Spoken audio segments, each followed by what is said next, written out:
Hear my prayer. Show us the way forward. Deliver us from peril.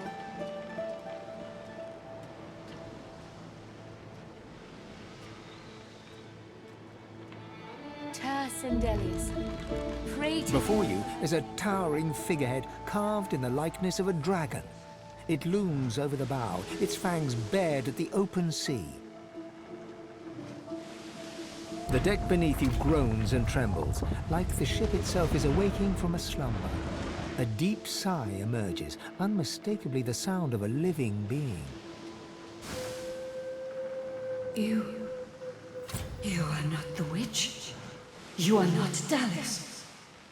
You sang the song. Now you must decide my fate. Are you to be my new master?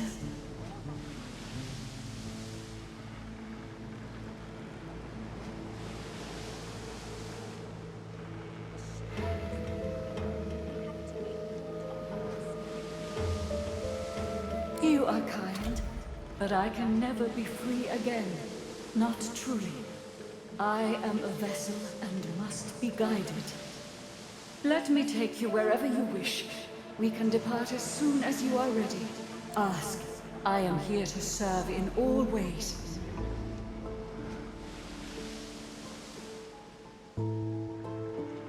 Sacrifice must be made willingly. Our home was stolen from us. Magisters destroyed our way of life to end the war they started. Then they uprooted me, and they tore me apart and turned me into this monstrosity. The creaking of the ship eases into a contemplative silence. Once, I was an elf. I passed away and was reborn as an ancestor tree. In a beautiful forest surrounded by kin of both flesh and root. That time has passed. I saw that forest reduced to a dead place. Then I was taken away. My memories were lost, like the leaves from my branches. Of course, wherever there is sea, I will endeavor to bring you. Consult with your companions and set a course. The ship's awake. Good. Is she ready to sail? our sacred ancestor trees, tended to the slaves of warmongers. Dying to hear them. Meister Siva is one of a rare breed. She'd do anything in the name of a cause, and her cause happens to be you. She's desperate to meet a living Godwoken. She'll be exceedingly pleased we're en route. You'd better not leave her waiting. She's a bit particular. She's the founder of these Seekers, and she's powerful. That means something when I say it. Your kind can reach astounding heights. Meister Siva can help you do just that. There is no time to spare. We have to put this island behind us. A place called Driftwood, host to putrid fish, putrid dwarves, and Meister Siva herself. You'll probably find it quite comfortable. We have to make good on our escape.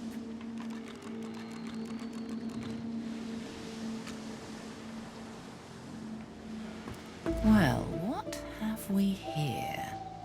The ship's alive, isn't she? A slow, toothless smile stretches across her face. To Driftwood, then.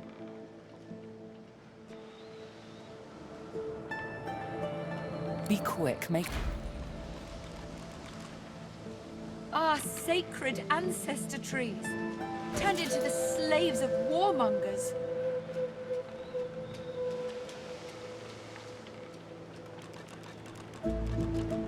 Our sacred ancestor trees, tended to the slaves of warmongers.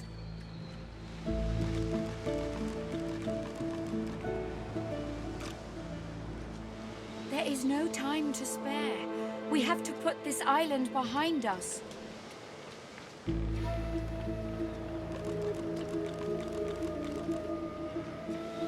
ship is awake. We have to make good on our escape.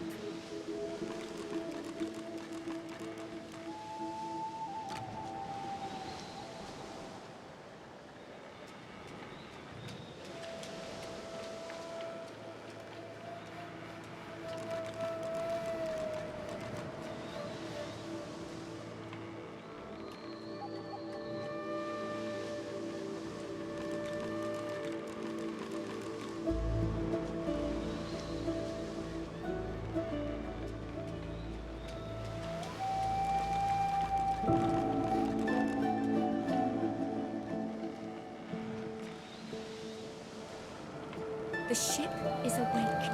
We have to make good on our escape.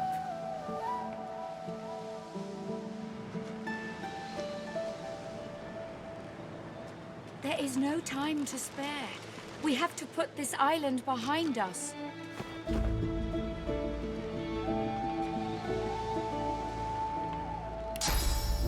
There is no time to spare. We have to put this island behind us.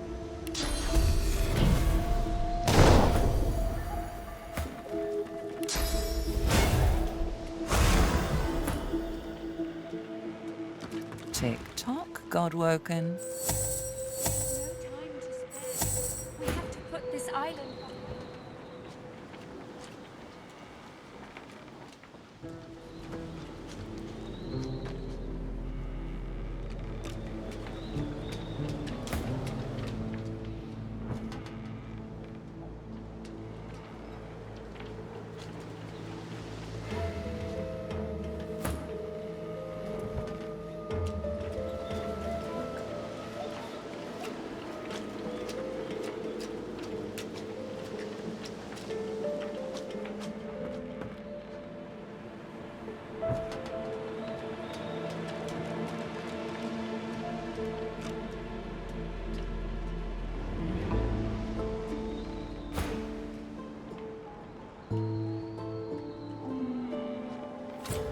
It most certainly is. Our sacred Forward.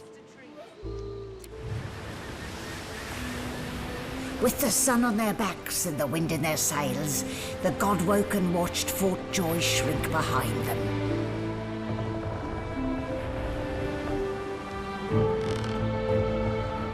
But their capture of the Lady Vengeance had not gone unnoticed.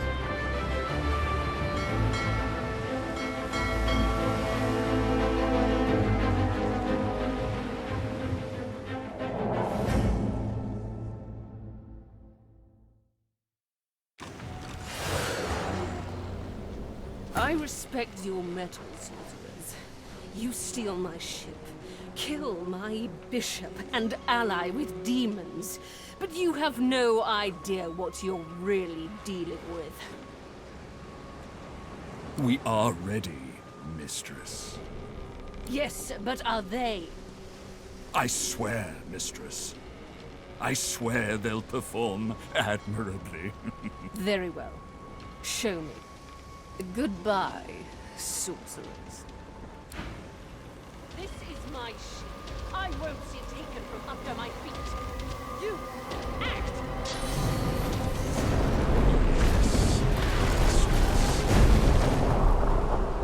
Oh, for the love of the void.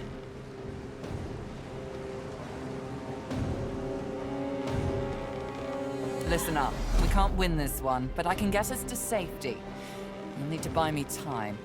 Show us what you can do, Godwoken. Godwoken. Parasites, rather. I'll take care of it, mistress. What such fire? Let's begin. Stop that elf! Her sorcery must be silenced!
me again, Dallas.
with the help of the half-demon Malady,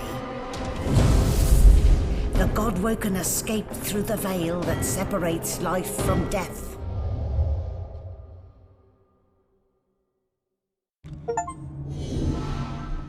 The air here has a familiar smell, like the place you grew up.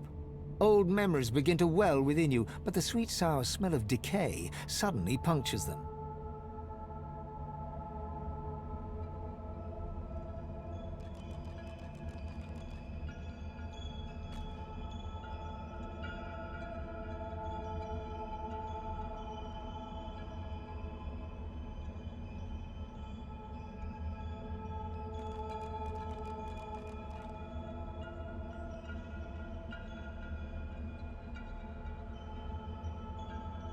A faint creaking sounds in the distance.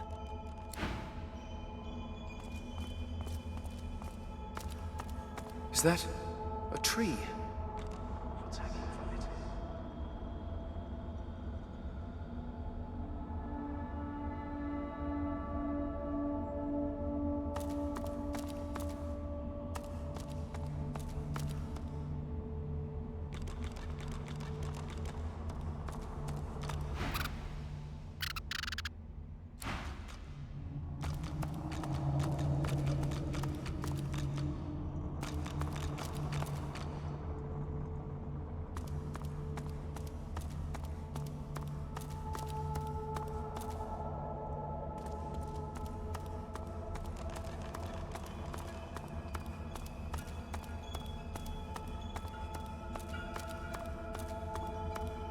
Must be a way across.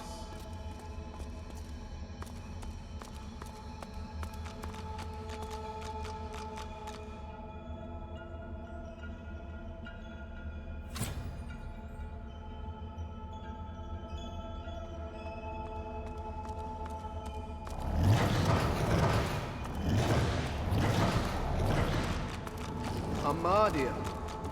The Lords. How can this be?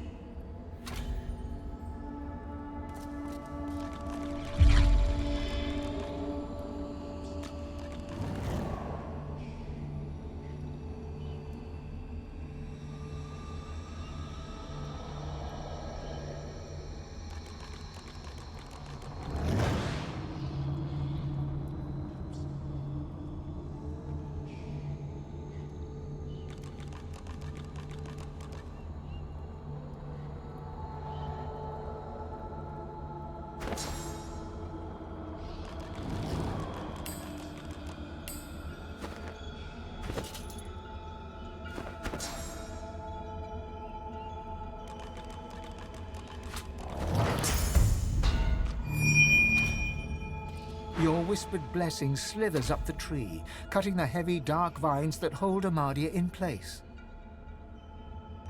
She jolts awake with a gasp, golden light pouring from her eyes. My child! Oh, my dear child. Blessings be that you are here. Blessings be that they did not get you too. The forces of the king, they are everywhere. They are everyone. Please step carefully, child. Trust neither king nor pauper, baker nor warrior, traveler nor friend. We may only trust in each other. And I do trust in you. That is why I chose you. You have a pure soul, even the others. She pauses, looks over her shoulder and sees the others hanging from the tree, all but lifeless for the first time. Our brothers! Our sisters! This is perfect. No, it is too late for them. You need that source more than they. I do not say this out of malice. I say it out of love. My love for you, Vayne. My love for our people. These misguided fools would sacrifice this world to the very forces that saw us strung up like so much fruit.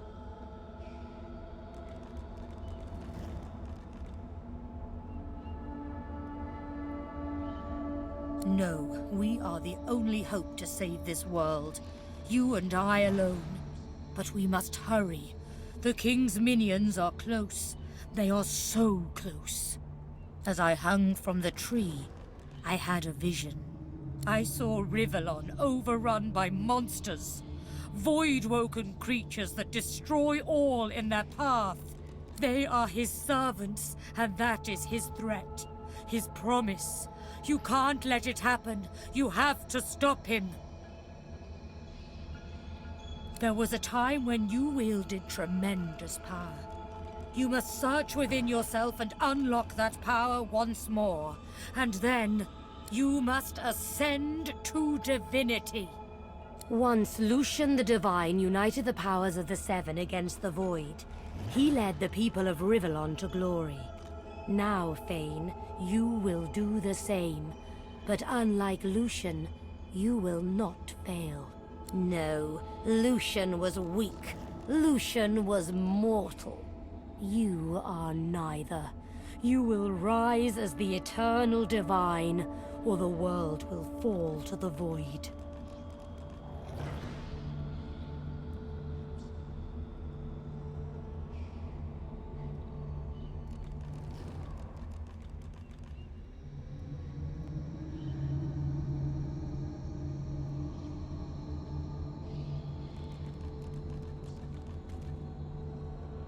A God-woken must become divine, but we cannot trust these mortals. If we are to have a future, that God-woken must be you, Fane. So go, my champion. Go and claim divinity. She starts to answer, but her eyes change, turning from their gentle glow to a dark shimmer. She looks up and gasps. No, I see them. The servants of the king, the forces of the void. They're here. Fly, dear Fane, fly! White-hot cold pierces your heart like a blade. You are frozen to the spot. The burning ice pumps through you like a curse, and then...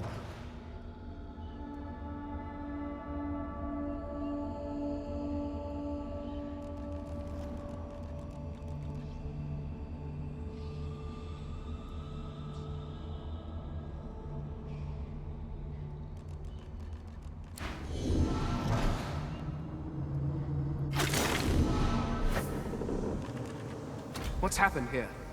Where is everyone? The same troubled look is visible on each face. You've seen the gods beaten and defiled, strung up as a warning.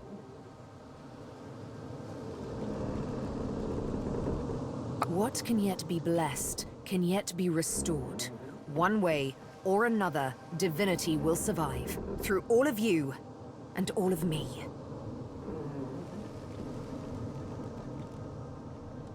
Gods, schmods. They aren't interested in me, and I'm not interested in them. It seems whatever's inside me is more powerful than any of them anyway. Or at least more cunning. The gods are dead. Long live the God-woken. If the Seven should indeed come to nothing, I'll be ready to take their place.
People are going to perish. People are going to die, and I can't stop it. She'll do it now. She'll never stop. She'll never stop. Ifan's spirit stares at you, seemingly through you. There is neither affection nor blame in his expression. He gives no sign of seeing you. Ifan's eyes flicker rapidly from side to side, as if trying to take in an expansive sight. He whispers, Gleku Duma, over and over, and suddenly you seem to hear the chattering of thousands of elven voices in the distance. Then, before your eyes, his spirit dissolves into the sound, his own voice joining the cacophony that you can hear. That you could hear, for now no sound remains. All is calm.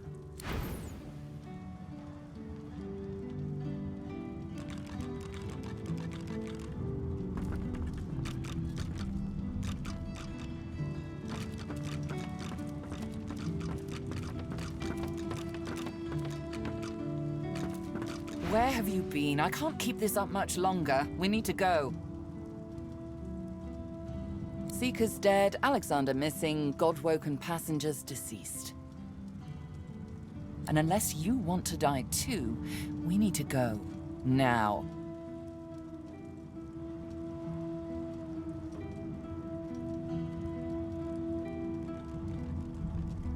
There's no time. I can't hold us here. Brace yourself.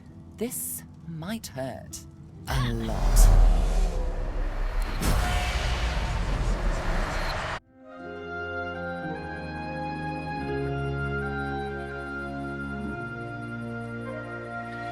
The chill of the Hall of Echoes clung to the Lady Vengeance as it returned to the shores of Reaper's Coast.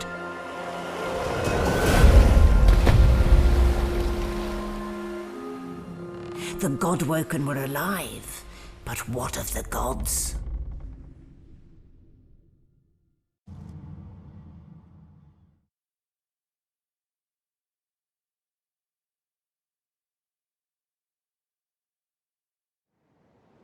Solid ground materializes beneath your feet. Your weight falls back into your body all at once, and bright sunlight suddenly illuminates your surroundings. As you look around, you realize you're still aboard the Lady Vengeance. A gust of fresh sea air caresses you, and warm sunshine coaxes the bones of your skull and hands to tighten pleasantly. Oh, one moment, please. Oh, just a moment. Melody explodes in a fit of retching that racks her body. At last, she sneezes and expels a glob of something shiny and silver onto the deck. It wriggles quickly off the siding and plummets into the sea with a splash. Ah, better. Let's not do that again anytime soon. Hmm?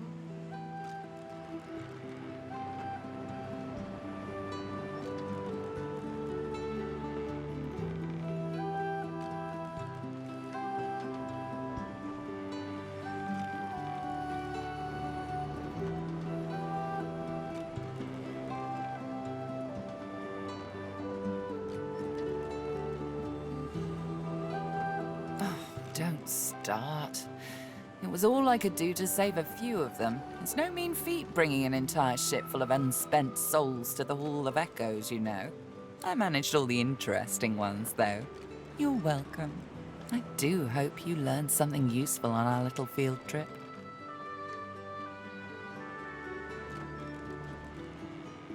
Desperate how? Oh, fine. 1, spooky magic. 2, only half a demon, actually. My mother was a bitter elf named Loda. 3, just a bit of leftover effluvia from the spell. 4, more than I can count. 5, something too horrible to mention by the light of day. And now that I've answered every question a sane person could conceive to ask of me in this moment, let's carry on. What did you see? I see. So, your god seemed uncharacteristically frightened, told you the void was coming, and that only you could ascend to divinity, after which you felt a cold deep within you. Well then, it sounds like you need to ascend, doesn't it? And quickly. She inspects her fingernails with great attention, then looks up at you from under an arched eyebrow. Did they mention how you were meant to become the next divine?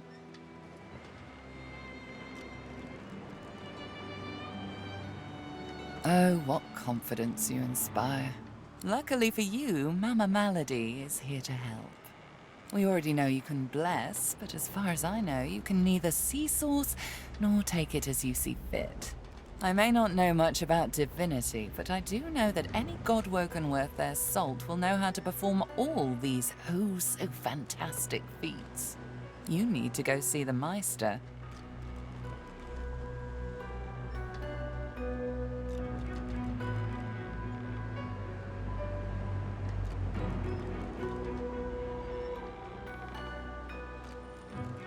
Oh, she's got one of those things in Driftwood, you know, the building where people go and they do things inside of it. Home, that's it. She's got a home in Driftwood. Give me your map. There you are. Tell her I sent you and she'll handle the rest. You're at the beginning of a long journey, Godwoken. Long, but exceedingly interesting. Now, I must be going, and so must you. Shopping. Why, our faithful little sloop, of course. We can all ride together. Won't that be terribly fun? Before you go, if I'm not back by the time you find out where our journey takes us next, you can call me back here. Tell the ship. She'll know how to summon me. And in the unlikely case you don't manage to do whatever it is you'll need to do to become what you need to become, you could call me, but I would be grateful if it doesn't come to that.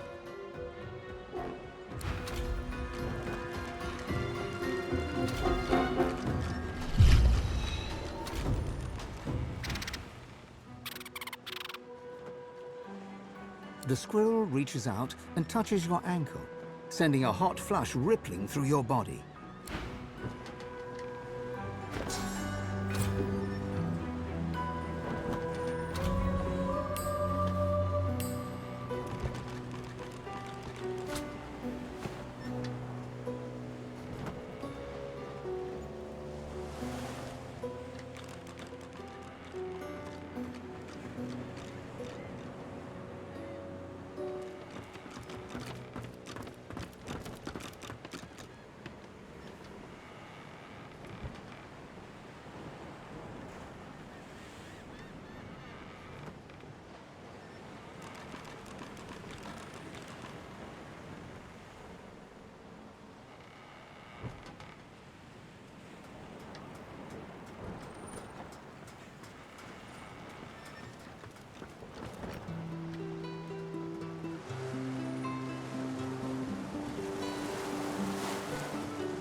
I've got sword fighters, mages, archers, all willing to fight by your side if the price is right.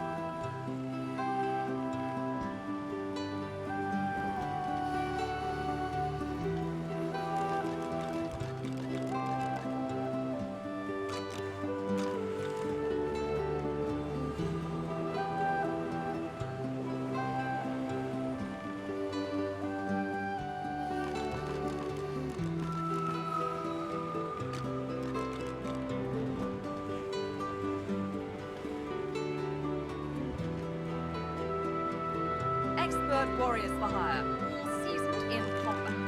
They won't let you down.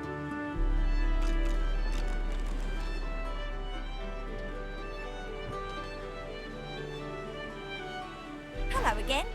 That's twice now you've saved my skin. And I think it's time to start repaying the favours. I could fetch some stuff you need, maybe. Ma always said I was a great runner.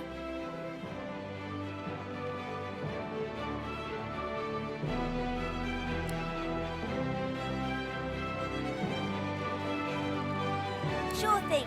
I'll start hunting that down right away. Don't wait up.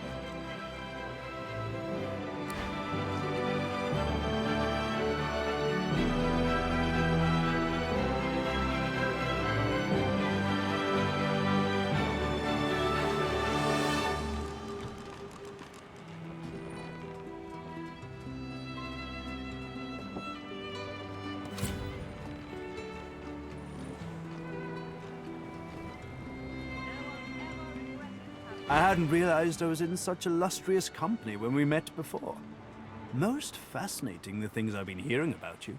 That you're, how did Malady put it again? A God-woken. Yes, that's it. Quite remarkable if it's true. Tarquin pauses, taking you in. Genial smile and calculating eyes. You make me sound so mercenary. No, I'm merely pleased to learn that my new friend has such great things awaiting him in the future. Both wise and well-mannered. You'll go far, I'm sure. And I do hope I get to watch. Why, it was your ally, Malady, who spared me. She claimed that I might be of some use yet. Rather flattering to enjoy the favor of such a powerful being.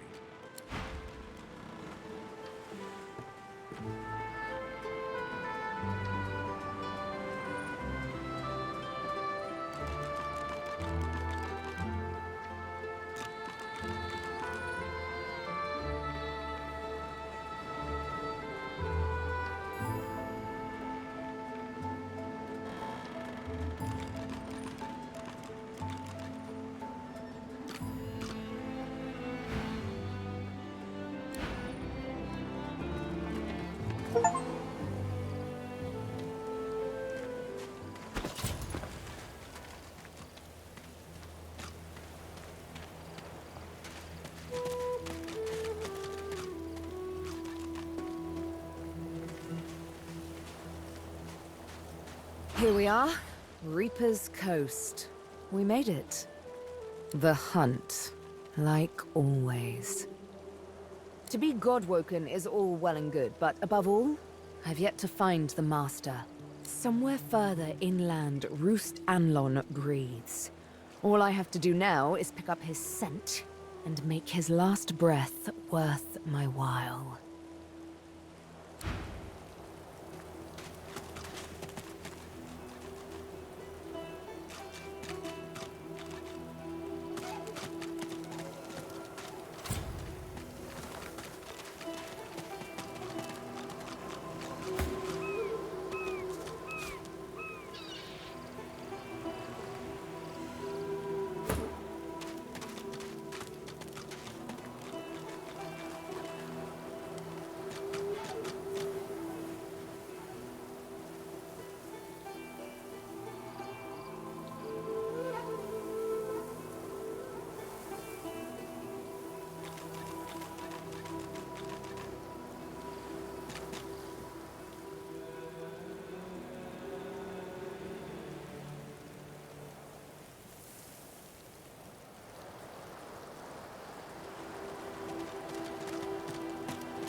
A dying shark lies gasping on the sand, bleeding from the mouth and gills.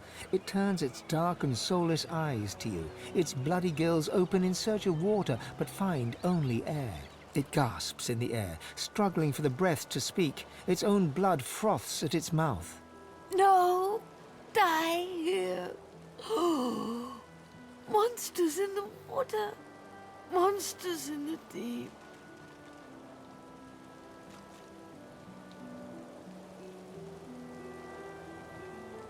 Monsters bigger more and more growing.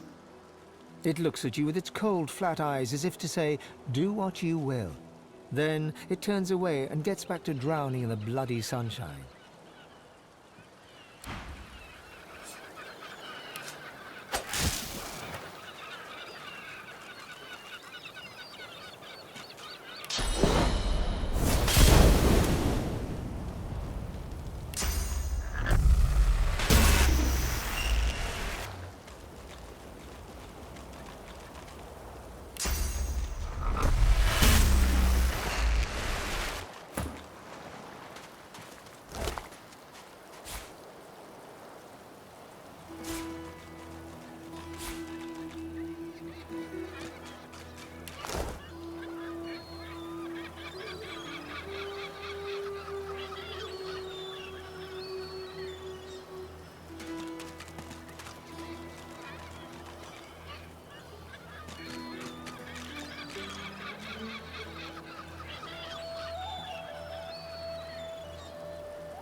What happened here?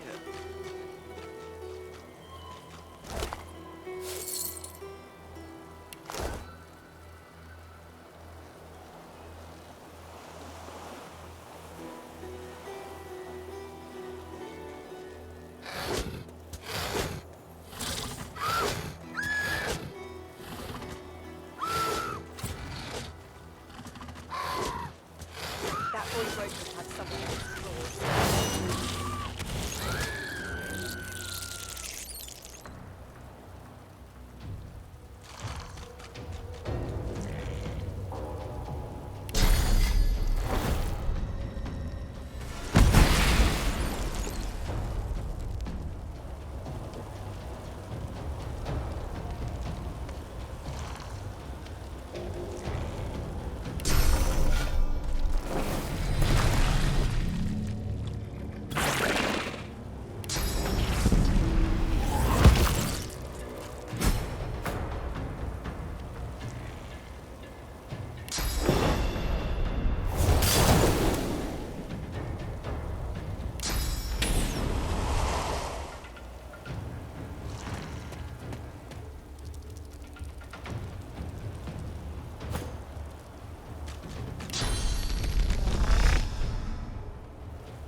A Magister caravan.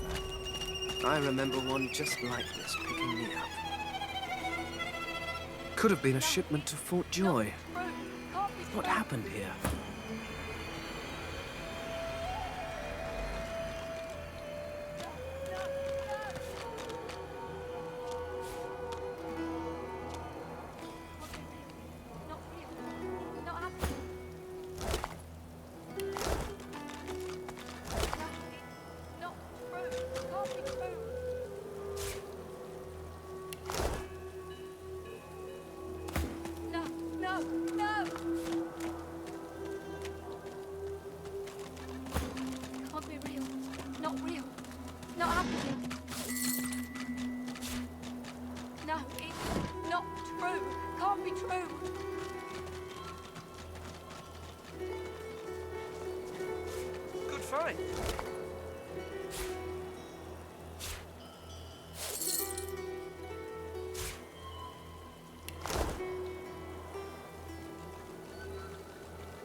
Can't be real.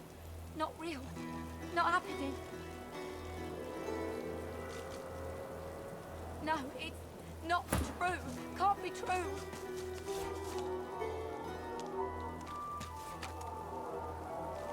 No, no, no!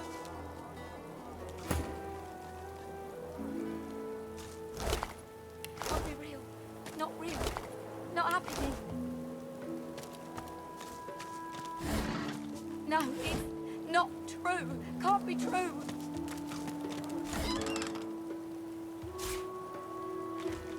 No, no, no!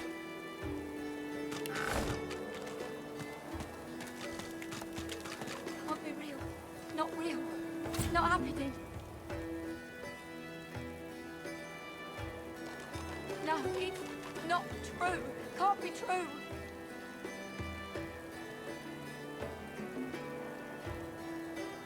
No, no, no!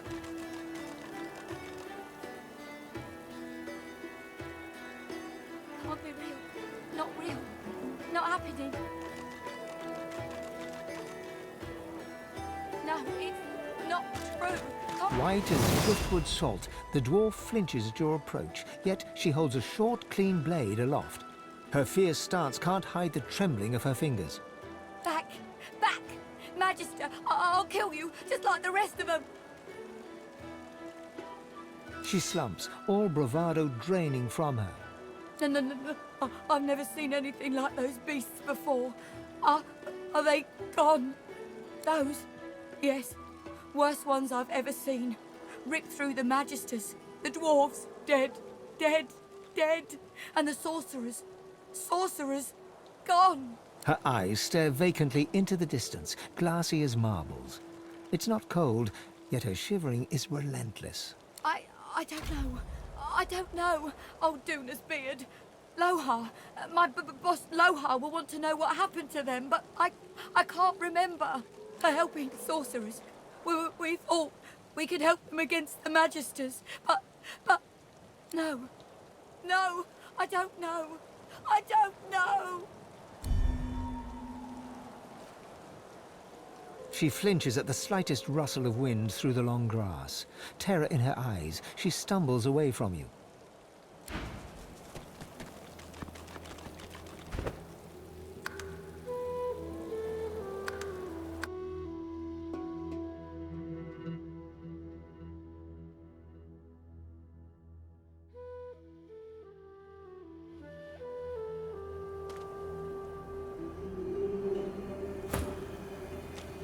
White as driftwood. Back!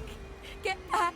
I'll kill you, just like the rest of them! She slumps, all bravado. No. I've never seen those. Yeah. Her eyes. I don't know. Her helping so no. No, I don't know.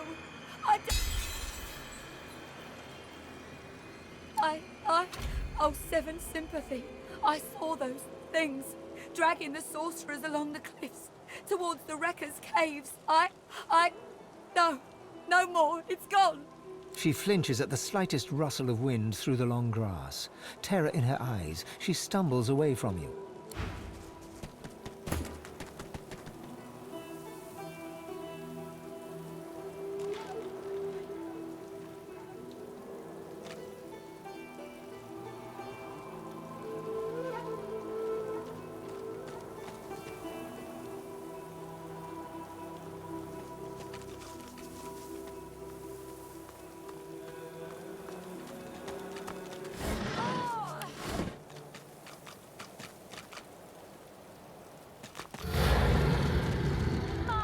That doesn't sound promising, does it? Makes my bones itch. Looky here, Bugs. The little boy lobs a stone across the river.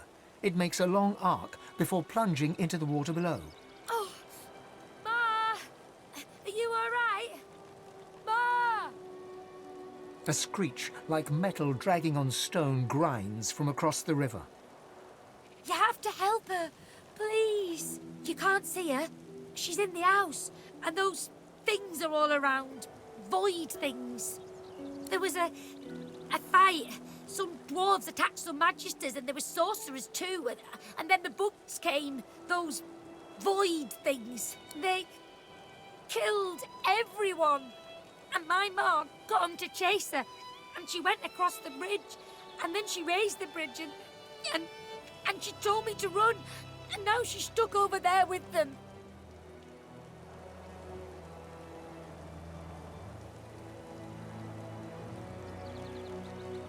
Not without Ma. Family doesn't just leave each other. You will. Maybe you can cross the river then. Ma lifted the bridge, but there's got to be another way, right? Yeah. You'll make one, and I'll... His gaze shoots to the ground. He grabs a small flat pebble and chucks it across the river. Again, it lands in the water below, well before reaching the other side of the cliffs. I'll keep distracting him.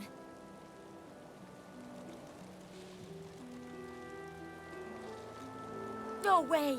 Ma didn't leave me. I'm not leaving her. He performs a divine order salute. Now go out, Ma.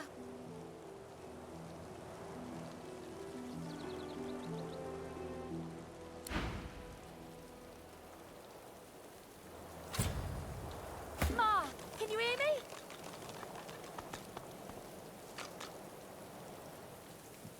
Looky here, Bugs.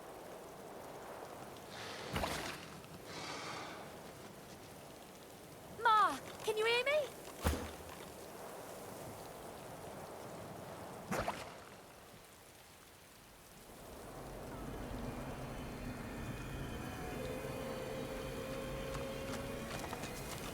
Come on, come on.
I'll need to get clever with this lock. Did you really kill that void? Quick, get in!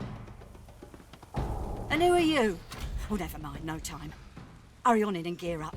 There's a void woken right out the front door.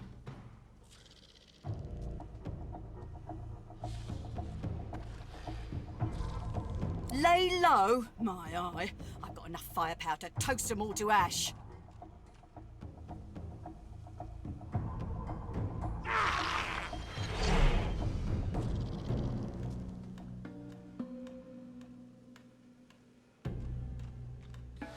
I'm getting those bugs off my front lawn. You in?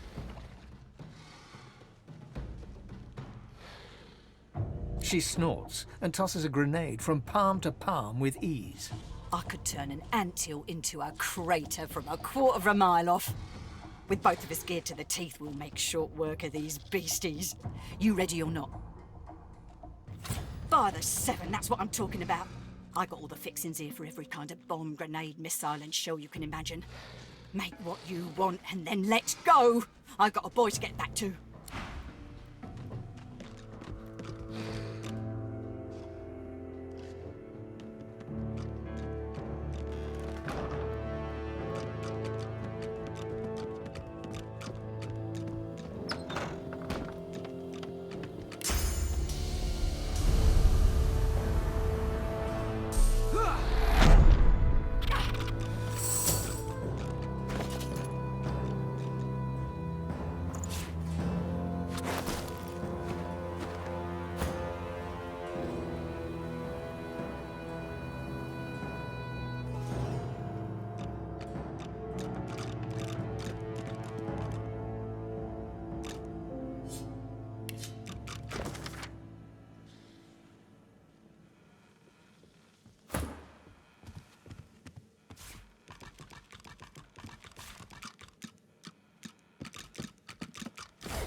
good find.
Got what you need? I'll bring up the rear.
Got what you need? I'll bring up the rear. Let's get those beasties.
Me good.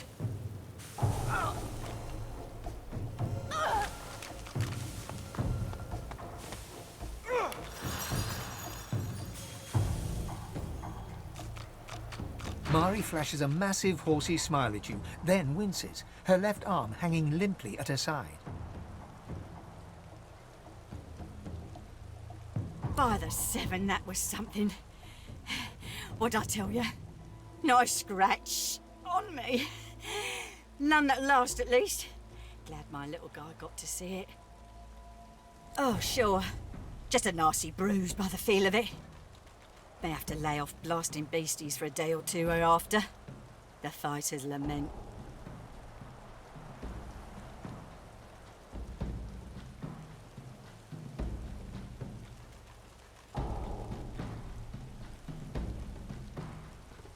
Didn't catch your name, though. I'm Mari. Pleasure's mine. You all right? Dunno about you, but I never was afraid of bugs. Then again, if you hadn't rolled in when you did, I might be whistling Teedle-Dee in a Void Woken's belly by now. I owe you one. A bug squasher, are you? Impressive. Hate to cut this short, but I ought to dash off. My boy's waiting for me. Mind lowering the bridge, though? I find myself slightly indisposed for the moment.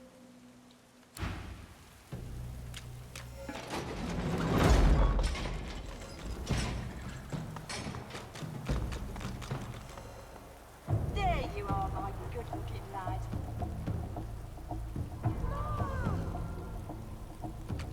Let me get a good look at you. You're okay? And how's my little spider monkey doing? Safe and sound? Spider monkey? You mean dragon? Come here, you.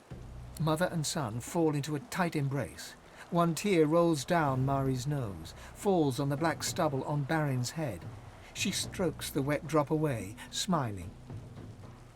Mari seems oblivious to you. Her eyes are closed, her lips turned in a serene smile as she strokes Barin's head. My boy, my good boy. Hey, wait, 1 sec. Ma, look! Thank you so much for helping my ma. All those Void Woken. Sheesh, thank the gods everyone is okay.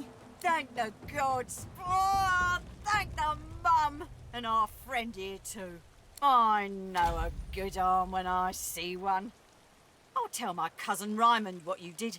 He's real high up in the Order and he's visiting Driftwood as we speak. Could be he has some good work for you.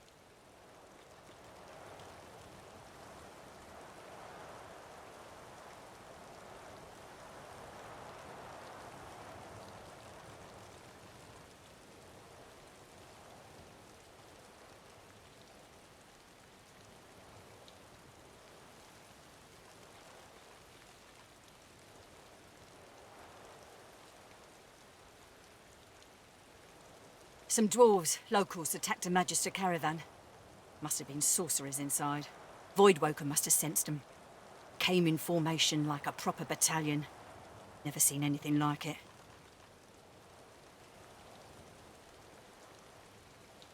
Mari looks to Barin and flexes. He does the same back at her. Luck wishes. We're off into town. Best of luck to you, mate. And come say hi if you make your way inside.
The kid is whistling an off-key tune as he strolls about shiftily. He raises an eyebrow at your approach, but says nothing. Ain't up to out. Just looking for someone. Seen Ben Mesd.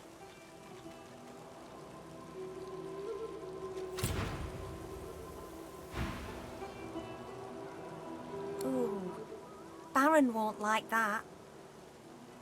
Won't like that one little bit. The kid shoves his hands in his pockets and ambles off, resuming his tuneless whistling.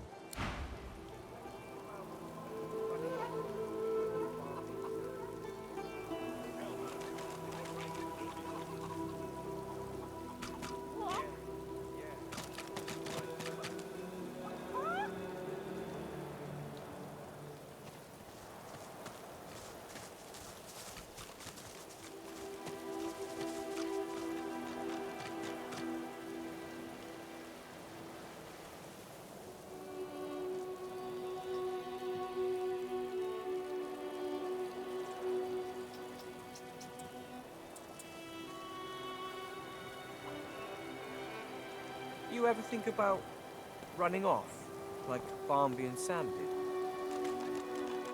Hell no. You know what Raymond would do if he caught us? Yeah. Guess you're right. Ah, yes. One of Mari's heroes passes.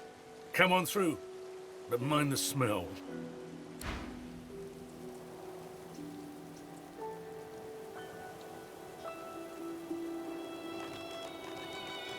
Ah, yes. Ah, yes.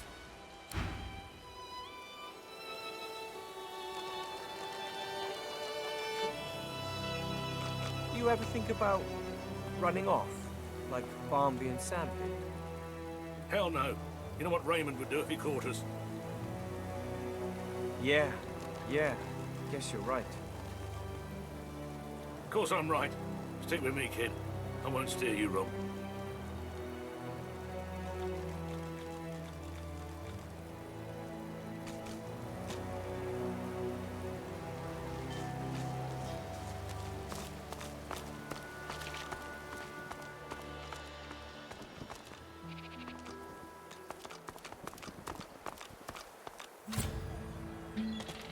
This town looks peaceful enough. Let's find out if looks deceive.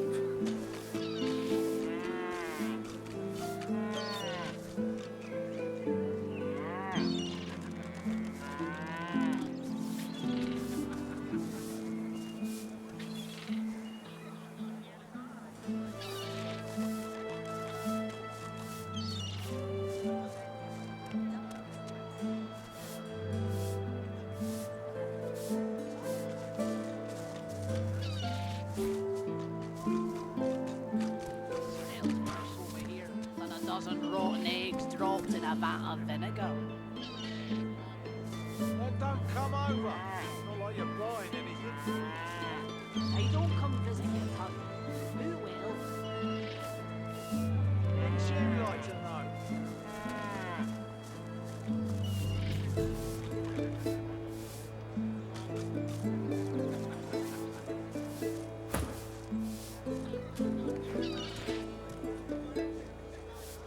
Your flesh stinks of the void. What kind of rat would sell such? Heavens to Bessie, another one. More queer folk than commoners in Driftwood these days. Just look at you. Red as my favourite beach you are. Never saw no lizard like that before. Anyway, tavern's just down the road. My pleasure, Gov. Hope you have a good time with the freak folk in there. I'd keep a wary eye, mind. I saw one of them dragging a Voidwoken in there once. There's freaks, and then there's lunatics.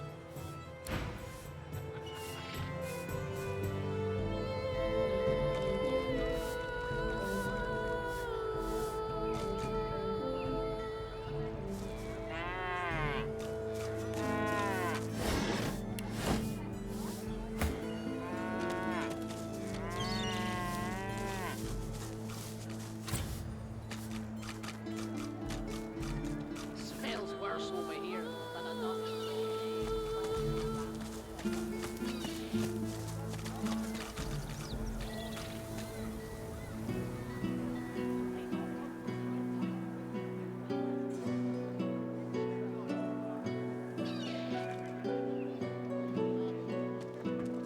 Don't let up now.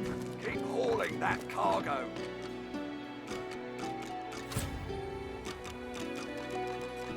That's it. The barrels and the chests. On the double. You too, Julian. Show 'em how it's done, man.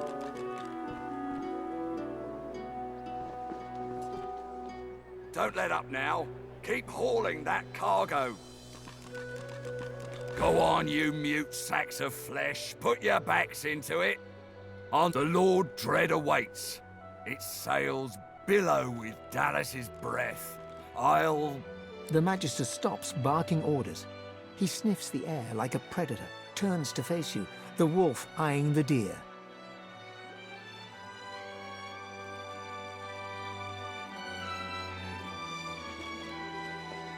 I'm going nowhere right at this moment. Nowhere since something crossed my path and oh so very sharply piqued my interest. Tell me, have you ever been strung up by the hands?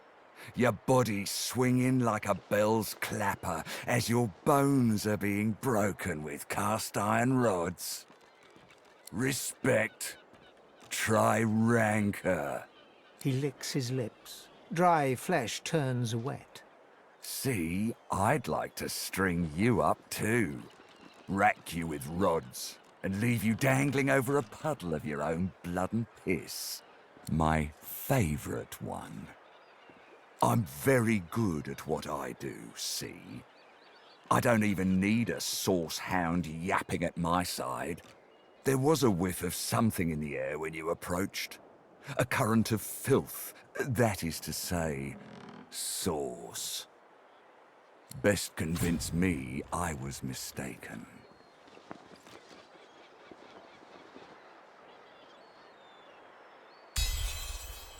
He leans in closer and sniffs the air once more. Interesting. So I was mistaken. Must have been ambition I smelt on you, not the magic that dare not speak its name. Very well. In that case, we'll forego the gallows and turn straight to the hunt. No doubt a trustee of Dallas is champing at the bit to see some action. Seems peaceful here, doesn't it? A quiet day in a quiet town. One wouldn't think these drifting woods toss on dwarf-troubled waters, but they do.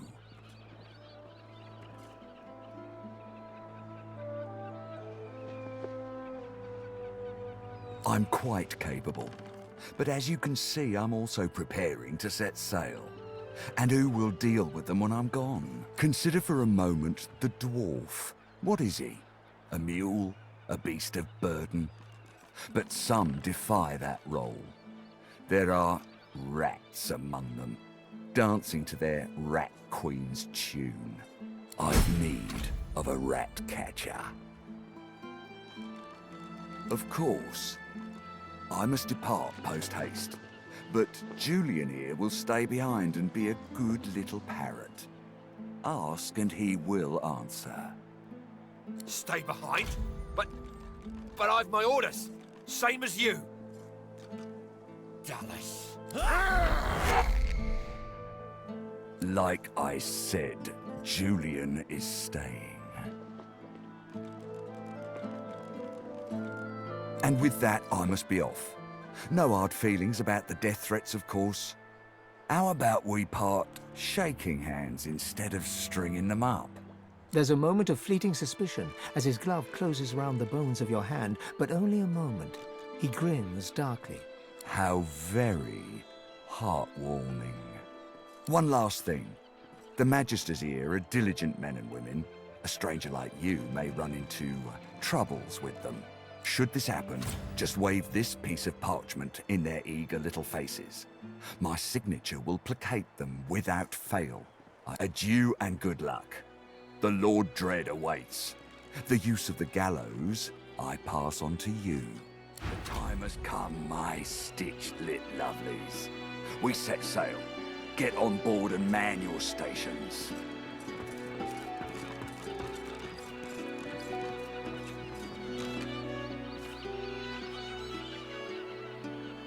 Left behind like a dog. Bah! 7 curses upon that ship.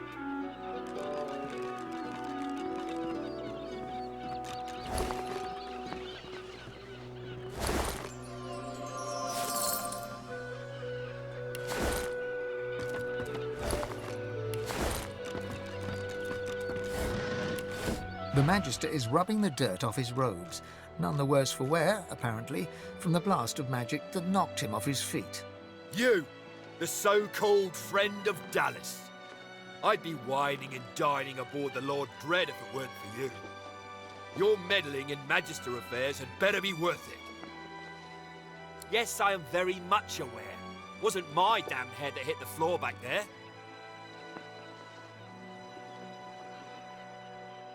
Now answer me. Did you meet with a Magister caravan on your way into town?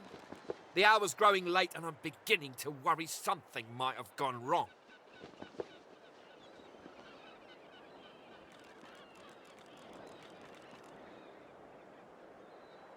By the Bishop's bones, you saw it? Out with it, man. What happened?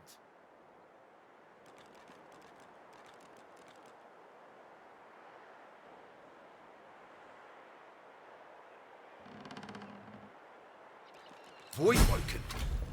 That means Source was used. Which means some third party must have attacked first. And I've a fair idea who that might have been. Raymond, that old goat, always suspected there's more to the Driftwood dwarves than meets the eye. Hate to admit it, but I think he may be right. Too many things have gone wrong along Reaper's Coast to attribute to bad luck.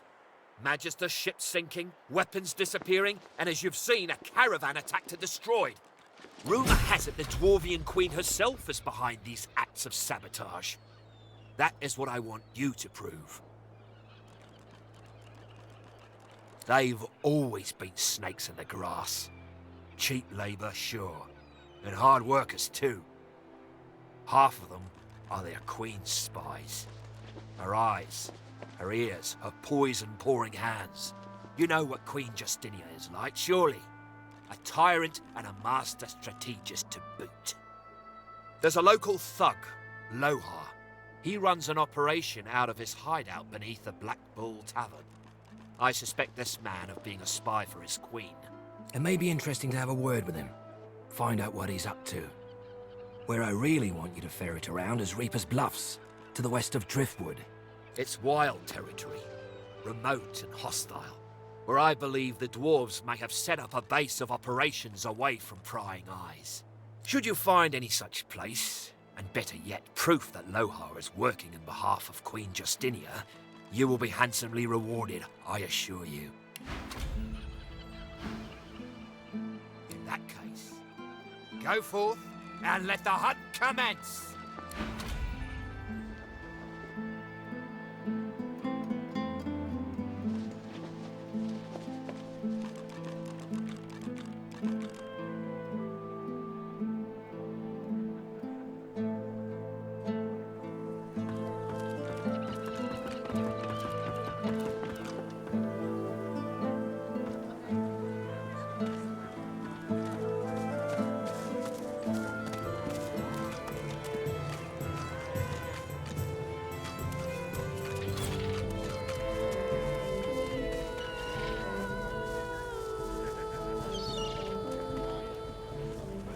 My word, but you do look exhausted. I bet you could use a touch of magic. Keeping it together, Bree. I'm all right, as long as I don't think about it too much. You're safe among friends. Never forget it.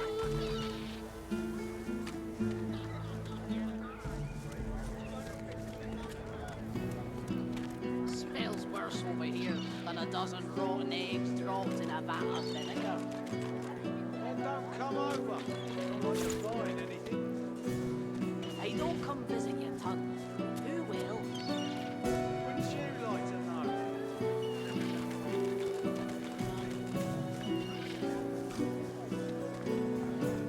Keeping it together, Bree. I'm all right, as long as I don't think about it too much. You're safe among friends. Never forget it.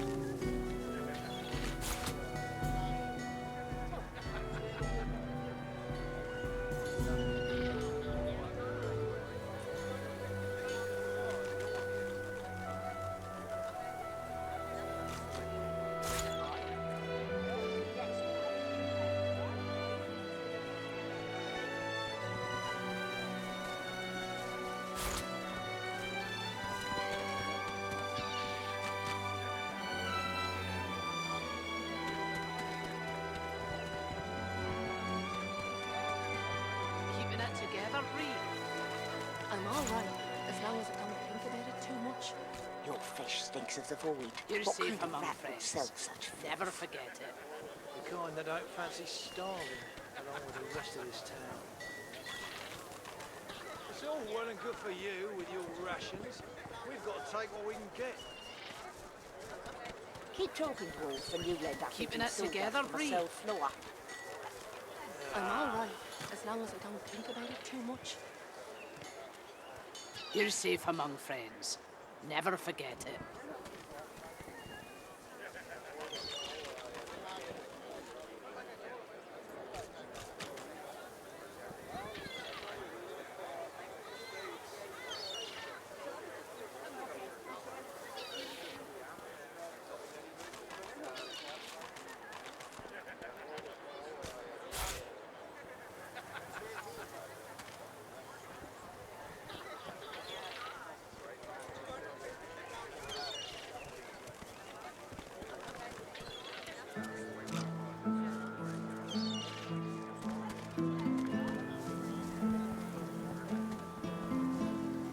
Keeping it together, Bree.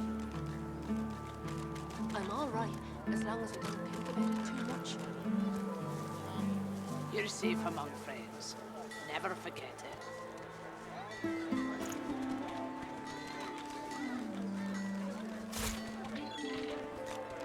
Smells worse over here than a dozen rotten eggs dropped in a vat of vinegar.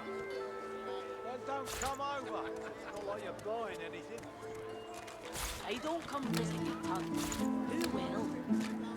Wouldn't you like to know?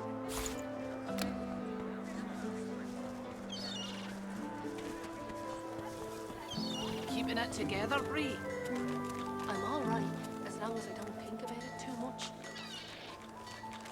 You're safe among friends. Never forget it.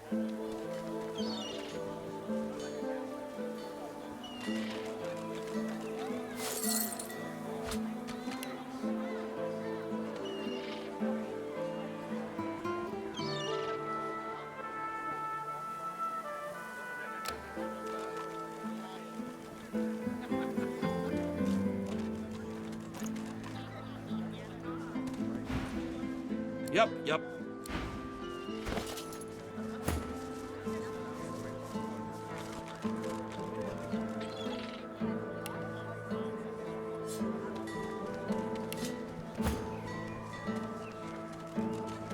Keeping it together, Bree. I'm all right, as long as I don't think about it too much. You're safe among friends. Never forget it.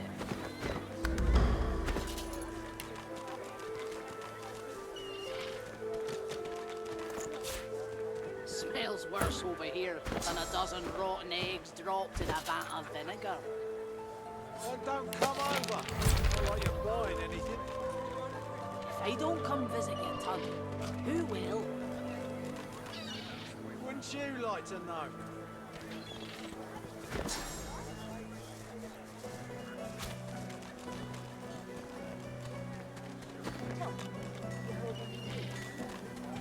Nothing good. Always like wherever. Thank the divine you're here to protect us. Yes, of course.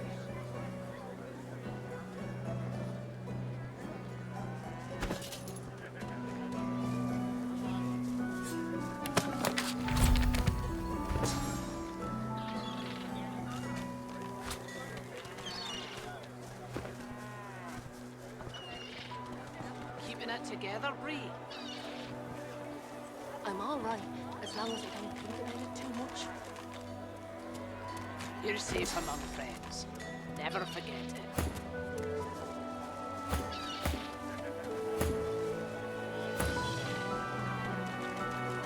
Smells worse over here than a dozen rotten eggs dropped in a vat of vinegar. Oh, don't come over. Not like you're buying anything. If I don't come visit your ton, who will? Wouldn't you like to know?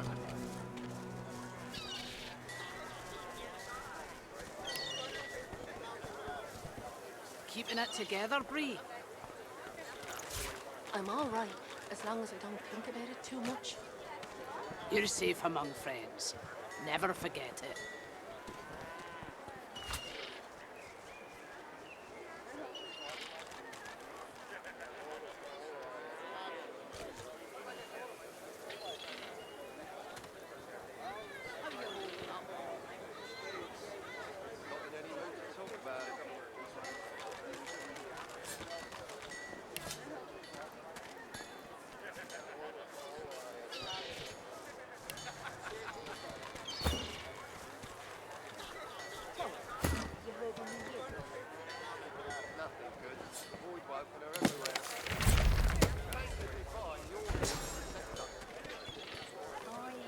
Keeping it together, Bree? Yes. I'm all right, as long as I don't think about it too much. You're safe among friends. Never forget it.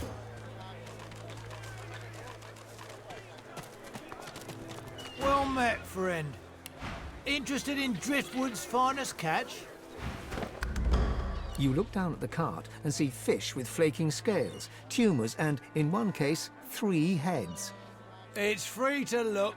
Just don't touch nothing unless you're going to make my purse jingle. Fair travels, friend.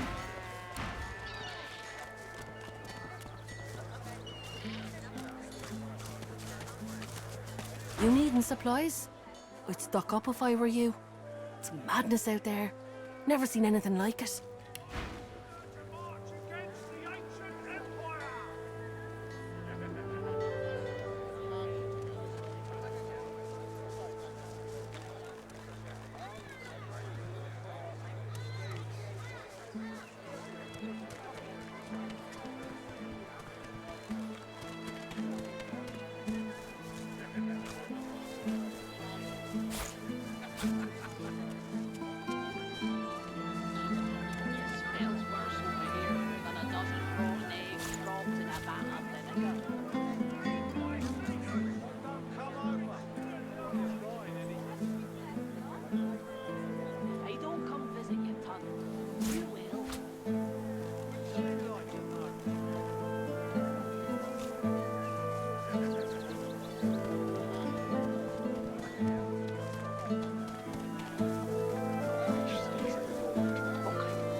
Until later, then. Smells worse over here than a dozen rotten eggs dropped in a vat of vinegar.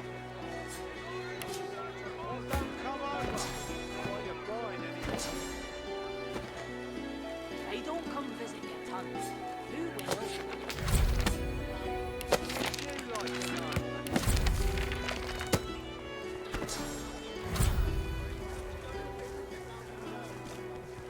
Keeping it together, Bree? I'm all right, as long as I don't think about it too much. You're safe among friends. Never forget it.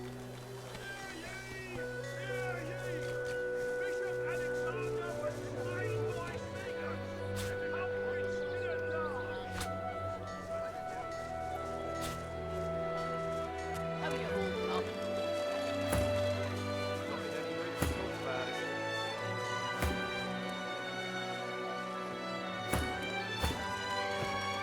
You're not cold for the junk you sent me.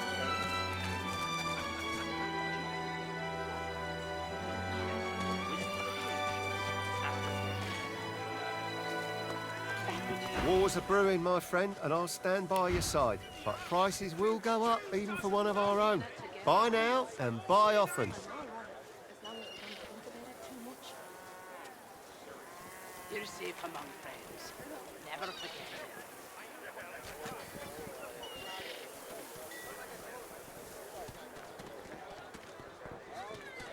smells worse over here than a dozen rotten eggs dropped in a vat of vinegar. Then don't come over. Not like you're buying anything. If I don't come visit your ton, who will? Wouldn't you like to know?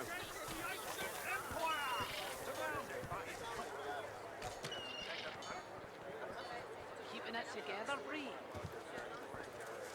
I'm all right, as long as I don't think about it too much. You're safe among friends. Never forget it.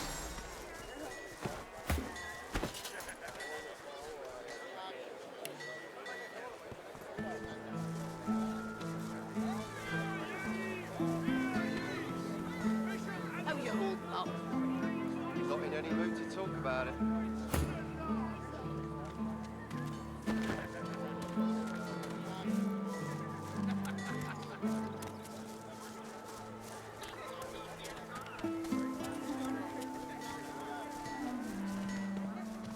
There's a lot of call for the junk you sell, then. Junk? Why, I offer nothing less than the wisdom of the ancients. Keeping it together, Bree? Vapid fiction, along with the I'm all large right, helping of as long as I don't think about it too much. You're safe among friends. Never forget it.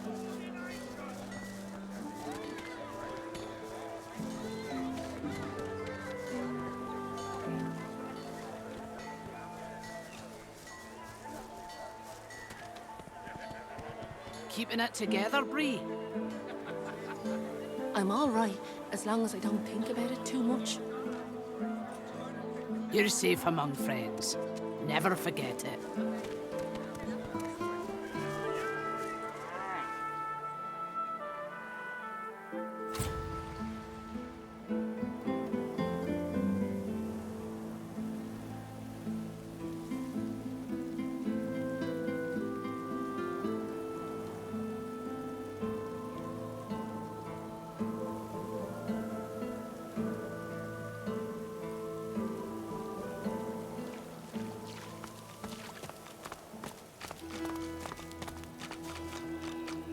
You ever think about running off, like Barnby and Sam did? Hell no. You know what Raymond would do if he caught us? Yeah. Guess you're right. Of course I'm right. Think that he did.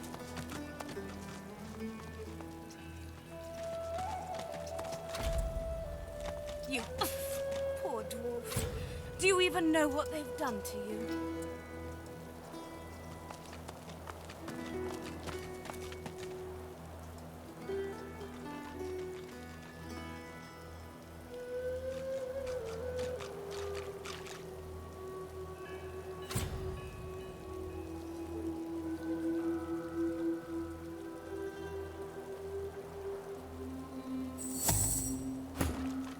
You poor dwarf. Do you even know what they've done to you?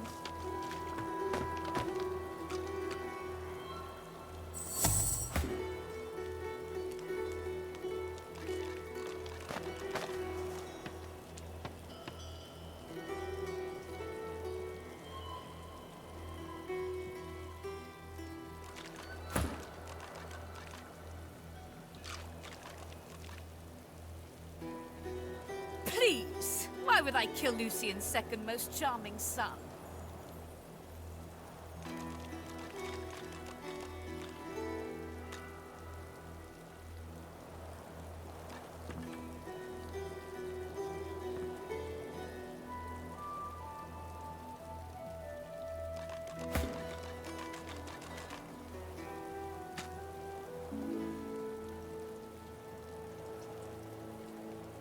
Please, why would I kill Lucian's second most charming son?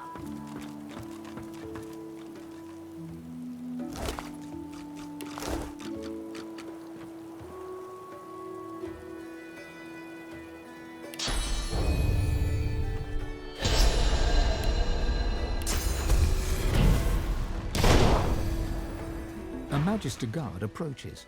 Behind her, on the gallows, two lizards. One in a Magister uniform hangs dead from her neck. The other hangs from her hands, still alive.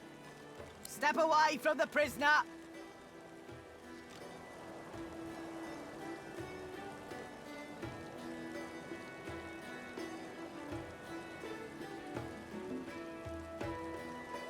She's hanging by her hands because the boss don't want her dead just yet. She's a tough one, Meister Seaver. She's a seeker, and she's a bloody traitor. What have you heard? Have you heard that they killed our beloved Alexander? She was part of the Order. Knew Alexander personally. Alexander trusted her, at least as far as you can trust a lizard. To repay that trust, the Meister gave Alexander up to his enemies. She wasn't there when Alexander fell, but White Magister Raymond uncovered the truth. She's as guilty as any of them, and I reckon she got off lightly. I'd have had her flayed alive with a salted bullwhip.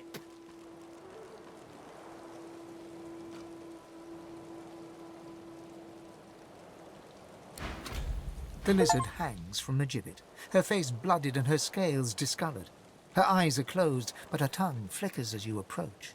Welcome to Driftwood, Godwoken. One bloody eye cracks open, glittering gold appearing from beneath the swollen lid. Chased you all the way here from Fort Joy, did they? Very well then, cut me down. There is work to be done. Or, indeed, you could stand there gawping as if I just ran off with your femur. You might not have the brains anymore, but I pray you've managed to keep some wits.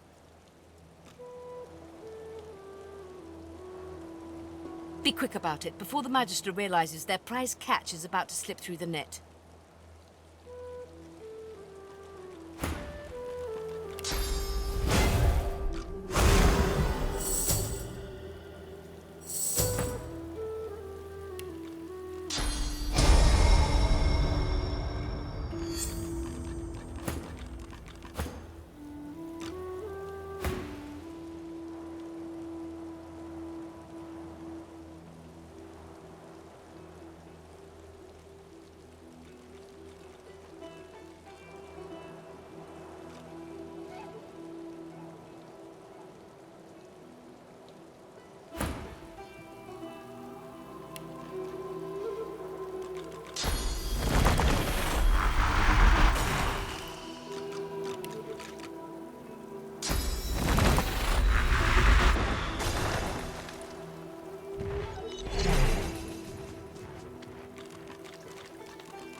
Excellent. Now, if you'd be so kind as to gut that startled-looking Magister, it would be much appreciated. I must secure my home before they do any more damage.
ready.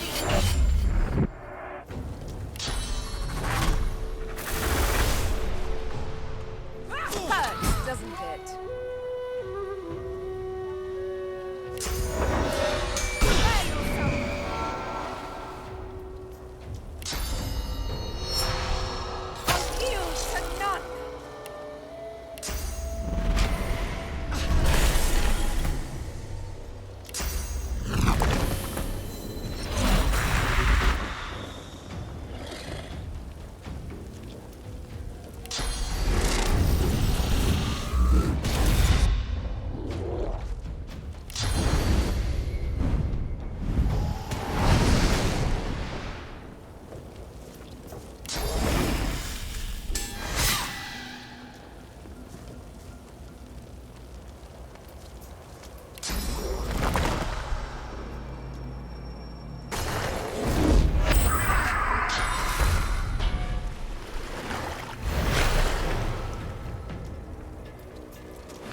sister's back. She doesn't feel like playing, but...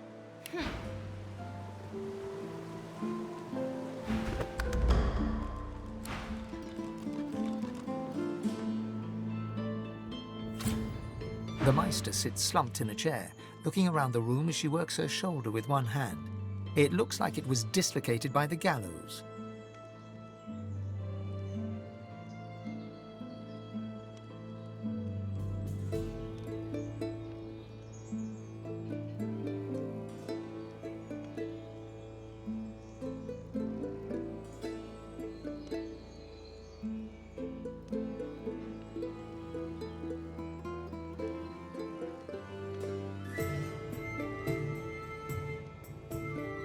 Damnable red cloak baboons ransacking my wardrobes, as if I would keep ancient valuable secrets in a pile with my unmentionables. She takes a deep breath, and with a twist, a click, and a screech of pain, she shoves her shoulder back into its socket. I swear by the seven, if we did not have more important matters to attend to. Reaching across the table, she pulls a bowl of hot water towards her and fishes some bandages, a needle and thread out of a box. She slowly starts to tend to her wounds. At least the barbarians were unable to club their way into my vault, so everything you need should be safe.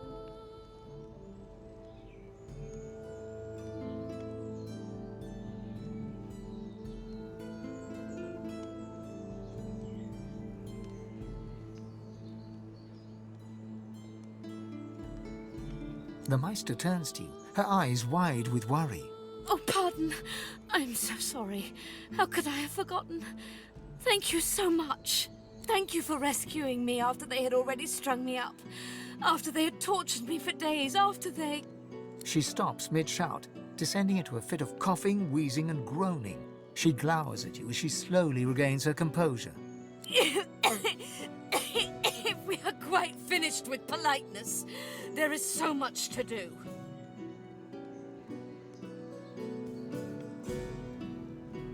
Enthusiasm?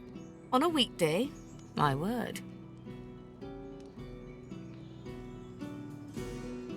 We shall begin once we have the tools we need from my vault. You may have been chosen Godwoken, but becoming divine requires more than a supernatural pat on the head. Come, Godwoken. It is time to see just how awake you are. Fortunately, the magistrate called as they do to fashion. Kindly remove that painting from the wall.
I pray my instructions will not be too technical for you.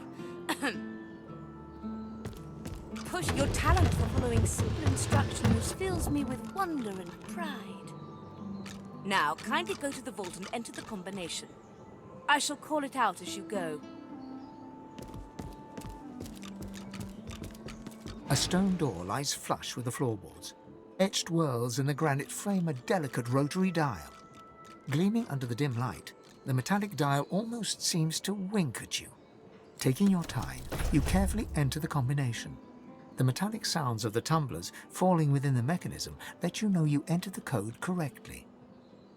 Excellent. Follow me. Your time is at hand, Godwoken.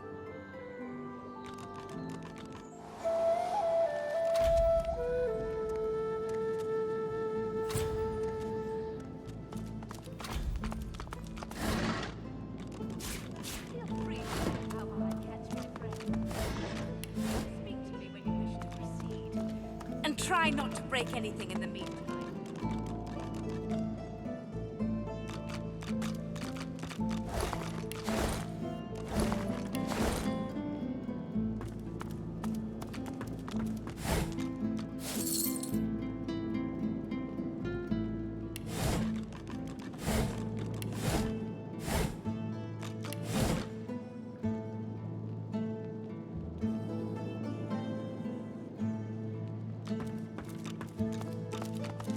Ancient rooms, weird contraptions.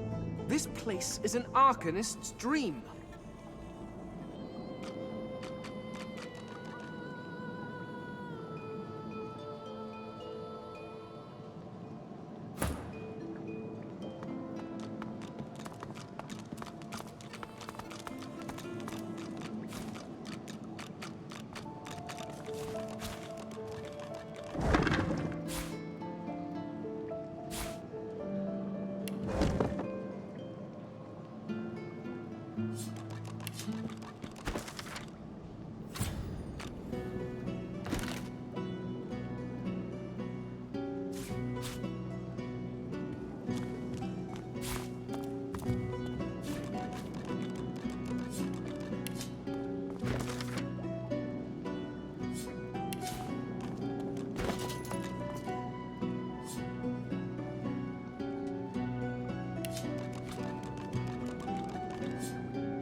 The Meister is examining her wounds, prodding at this, wincing at that. Her face seems grim as she turns to you. Do you know what it means to have the power of the divine, Godwoken? You would trade every soul in Rivellon for the sake of knowledge. You would make a ferocious librarian. No, becoming the divine means taking on the power of all the gods and the responsibility for all the races. The divine was created by the gods to shelter us from the void. The divine cannot use his power for anything else.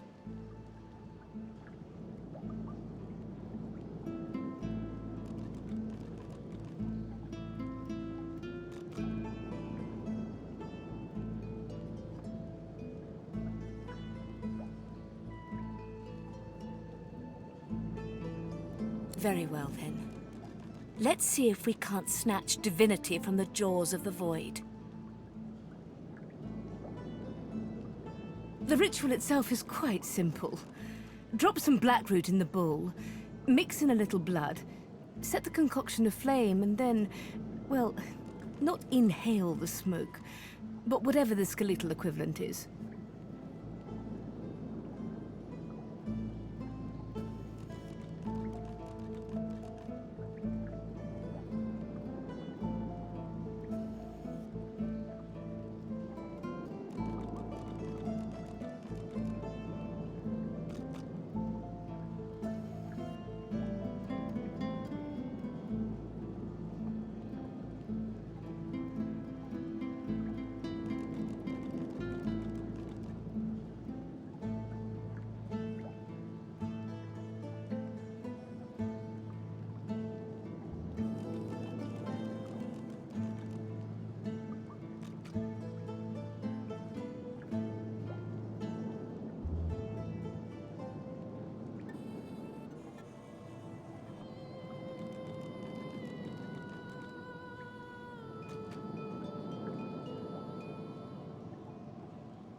Ignore any feelings of dizziness, itchy bones, or a dire sense of existential dread. They are all perfectly normal, although you will need to sacrifice a little sauce along the way.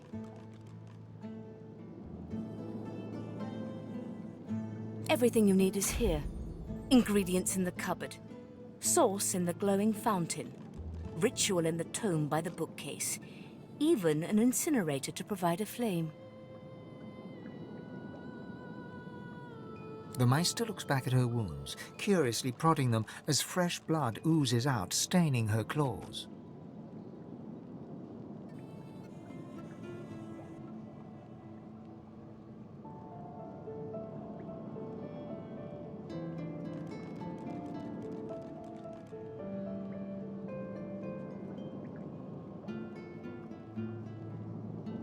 Quite. Mind you, being torn asunder by a Voidwoken would be even more inconvenient. So if you wouldn't mind... The Meister points sharply to the ingredients cupboard.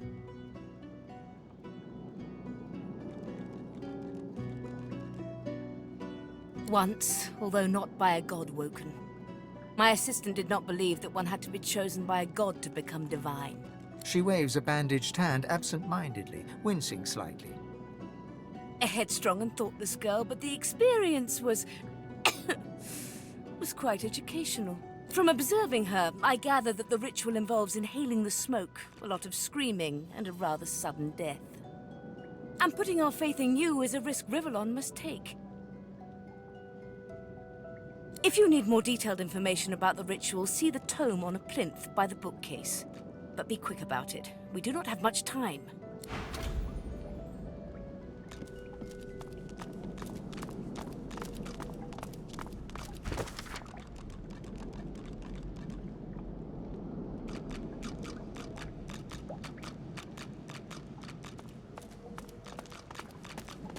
Opening the door, you see a selection of ingredients, thrown together in no particular order.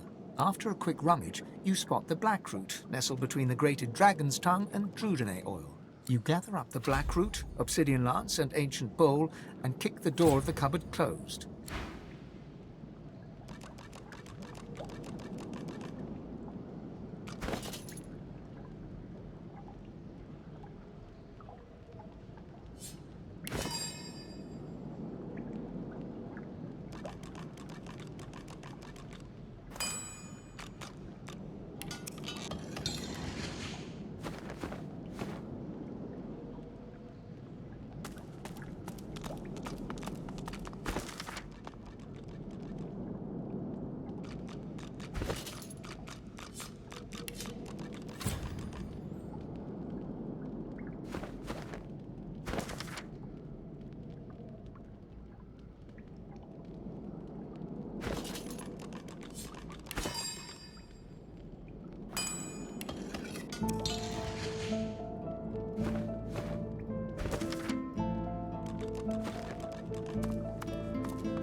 As the smoke swirls about your skull, your vision starts to swim and cloud.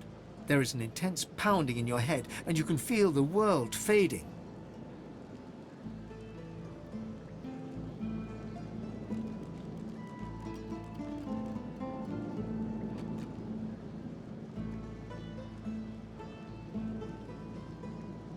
As the world fades away, you lose all sense of being grounded.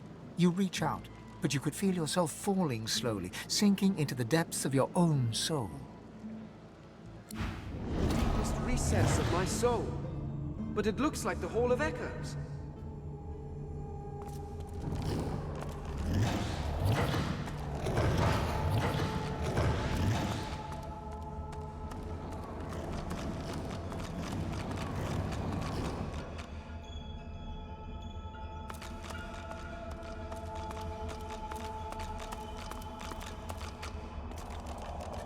Bathed in the half-light of this eerie, starless landscape, you spot a figure you could only describe as you. Another you. It looks haggard and weak, its voice merely a feeble echo of your own. Thane! My child. Come. Come closer. Let us be revealed.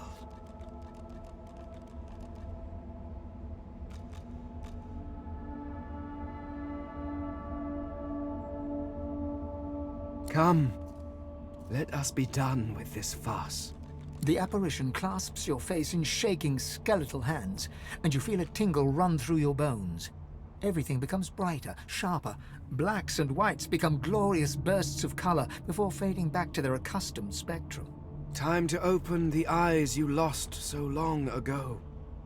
To see the world as you once did. Speak the spell, and see.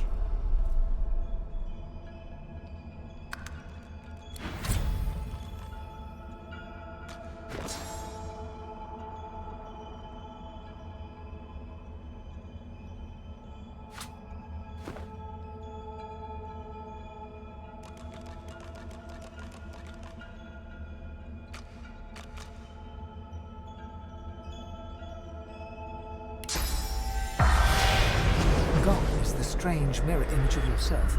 Before you stands the goddess Amadia in all her spectral glory. You know me now, don't you, Fane? Your sister, your guardian. You were my hero once. You must be so again. Your kindred soul was my last refuge, my last bastion. From here I can aid you, but only if you grant me one small kindness. Amadia stretches out and nourishes herself from a source that abounds in your presence. You feel it deep down inside yourself as it drains away. Ah, yes. That is better. That is so much better. Truly, dying does not become a god. Once, but you have fallen far, my child. You have no idea of the powers that we wield, or wielded, rather. The forces of the king are hunting us down, leeching us in ways we never thought possible. Droplet by droplet, we are being drained. We are battling for our very survival, and I doubt you would have us lose, Fane. Should we perish, we will be cast into oblivion, and I dare not dream what he will do to you.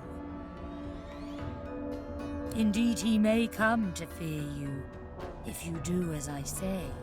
You must realize, dear one, that our fates are now as one, just as our souls are now as one. We are I. United, we are a force to be reckoned with. But if we are to survive the onslaught of the king and his void minions, you must remember what you have forgotten. We must become vastly more powerful. And once you are strong enough, we must travel to the Well of Ascension. There, you will become even more powerful. Eager child, before we discuss the where, we must first muse the what. The Well of Ascension is a lake, a pool of pure source in which the powers of the Seven lie united. We gave those powers up freely to create the first divine, a mortal we infused with our united strength. To bathe in the lake is to become the divine. But you, Fane, you could be so much more, and that is why you must be the first to reach it, no matter what the cost. I know, sweet child. Do you think I chose you for that fine bone structure alone? It is important you realize how high the stakes are. The Void has never been this strong. A new divine won't be enough. You need to go to the Well of Ascension, not to bathe in its powers, but to take them. All of them. Even all those powers will barely be enough to defeat the king. Alas, I fear it is too late for me, and the others have shown they cannot be trusted. You are innocent, Fane. That is why you must wield the power. It was you that uncovered it after all. Of course, the others are saying the same to their mortal God-woken as we speak. But there can be only one. So make no mistake, dear Thane. The road to divinity may well mean the blood of those 6 traitors staining your ivory hands. But do not let that dismay you. You will save these mortals. You will save this world. You will save me, the last of your true kin. And you will become a god. They will be at your mercy, which is vastly preferable to you being at theirs, wouldn't you agree? So fret not, but revel in the promise of the lake. I will lead you there when you are ready, when you have remastered the source and once again speak the language of creation. Our journey will be fraught with peril. It is a pilgrimage of challenges that will require you to command Source as you once did, and wield its most powerful spells. Laughter rolls and echoes into infinity. You flatter me, dear child, but if all I had to do was give, you would have received long ago. We are I now. I shall teach you the spells you need to remember soon, but not before you relearn how to channel the source in greater volumes. That is why you need to seek these masters of the source. You must make them teach you, so that you can regain your full power. They may be nothing but mortals, but like all mortals, they have their uses. Return to Rivellon, seek them out, and force these masters to share the knowledge they have gleaned. Once you have, return to me here. You had forgotten how to view the world, my child. This will make you understand that for us, there is precious little difference between the living and the dead. Source is. It is a constant, a subject of neither time nor transience. All of life is Source, and in Source it is, immortally so. Your vision has been restored, giving you the power to see spirits, the souls of dead mortals made manifest in Source. Speak the spell during your peregrinations, and you will see them. Where the dead lie, the dead linger. Alas, I am no longer who I once was, bound to you as I've become. I will teach you what I can, but the links that will expand the bounds of your soul, those are connections I cannot make for you. Good luck, dear Fane. Make me proud.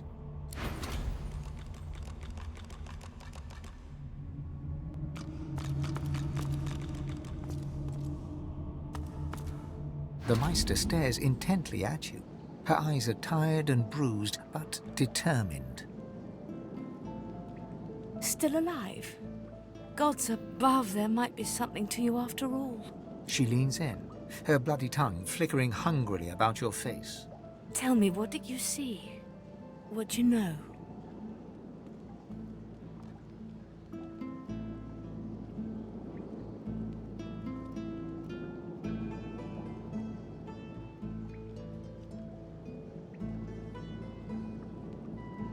She sighs impatiently as you hold your head in your hands, rubbing what's left of your temples. You can't channel enough Source? Gods be damned, why couldn't you have a nice simple problem? Finding an orc to dance the hornpipe, perhaps? I know exactly what must be done. You must find a master of Source. And I could have helped you once, but no longer. The purging which the Magisters included as part of their service was quite efficient. They stripped me of my Source. Not enough to silence me, but enough that I would not turn their insides to lime. Enough to sever my link to the font from which all Source flows, and certainly enough that I cannot train you. So we must seek alternatives. Alas, the only Source Masters not yet hauled off to Fort Joy or turned into meat puppets are those too dangerous or cunning for the Magisters to contain. Sorcerers that allowed their power to corrupt them. Many are wicked, cruel, vile, and generally not good teacher material, but we may have no others to turn to.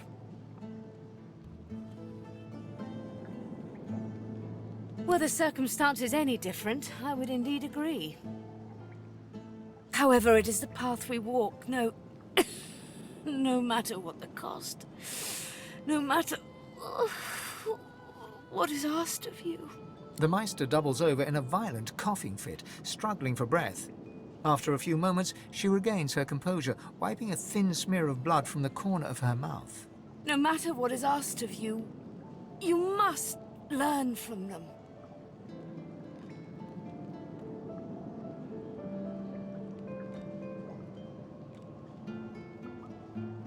And you do not seem to be paying attention. Sorcerers, evil, controlling your source, saving Rivellon, please. Please tell me at least some of this rings a bell. Your focus, your only focus, must be on finding these masters, on finding the secrets to divinity. Nothing else matters. Alas, I am. And we do not have time to nitpick morals. The Magisters have kept ledgers with all known sorcerers, especially the powerful ones not yet captured. They would be an invaluable resource. But do be careful not to get caught. I was their guest for a time, and I promise you the gallows was the most comfortable part of the experience. And if their barracks turns out to be as empty as their skulls, just keep your eye sockets peeled. There may still be powerful sorcerers hiding in these lands. As she speaks, one of her wounds reopens, a dark red stain spreading across her tunic. She hisses in frustration and starts to bind the gash. I wish there was more I could do, but in this condition, I would be more a hindrance than a boon. Godspeed, and remember, do whatever it takes.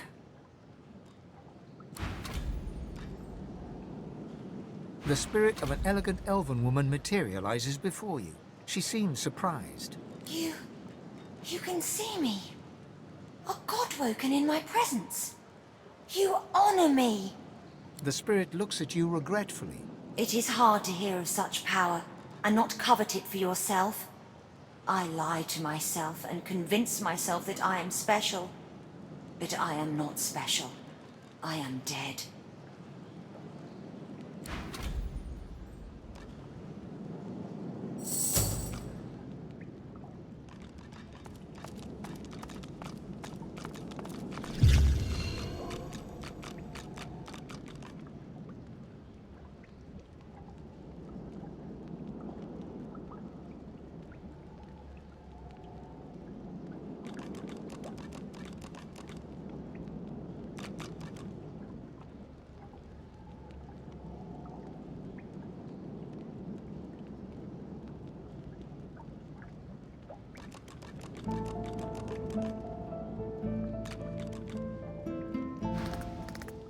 The squirrel seems to be flicking through various scraps of paper, humming and hawing as he goes. After some time, he throws the scraps to the wind and spurs on his cat.